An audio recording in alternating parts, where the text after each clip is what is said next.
ধর্মনগর জেলা কংগ্রেসের এক প্রতিনিধি দল ধর্মনগর ব্লক কংগ্রেস সভাপতি সহ ধর্মনগর জেলা হাসপাতালে এসেছি।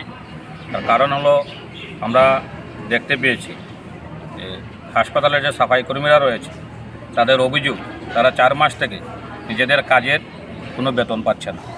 সেই কারণে আমরা এখানে এসে ওনাদের সঙ্গে কথা বললাম। ওনাদের সঙ্গে কথা বলে আমরা জানতে পারলাম ওনারা দীর্ঘদিন থেকে হাজিরা নিয়ে ব্যতিব্যস্ত।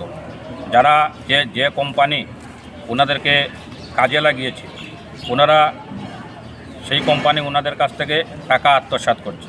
তাদের দৈনিক হাজিরা 306 টাকা হওয়ার পরও ওনাদের মাসিক যখন বেতন দেওয়া হয় তখন 9,000 টাকার উপরে বেতন দেওয়ার কথা, কিন্তু ওনাদেরকে 6,000 টাকা বেতন দেওয়া হয়। ওনাদের 1 মাসে বেতন দিলে 3 মাস বেতন দেওয়া হয় না। এইভাবে প্রতিনিয়ত ওনাদের সঙ্গে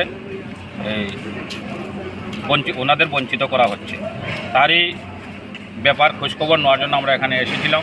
আমরা এমএসের সঙ্গে কথা বলেছি। আমরা টাইম ব্যান্ডিং করে দিয়েছি এমএসকে, যদি 48 ঘন্টার মধ্যে ওনাদের সম্পূর্ণ বেতন ক্লিয়ার করে দেওয়া না হয় এবং আজকে থেকে ওনাদের প্রাপ্য মজুরি যদি না দেওয়া হয় তাহলে 48 ঘন্টা পর জেলা কংগ্রেস এবং ধর্মনগর ব্লক কংগ্রেসের পক্ষ থেকে আমরা হাসপাতাল চত্বরে আন্দোলন গড়ে তুলব এবং যারা দীর্ঘদিন থেকে শ্রমিককে বঞ্চনা করছে তাদের বিরুদ্ধে আন্দোলন গড়ে তুলে শ্রমিকের ন্যায্য পাওনা পাইয়ে দেওয়ার চেষ্টা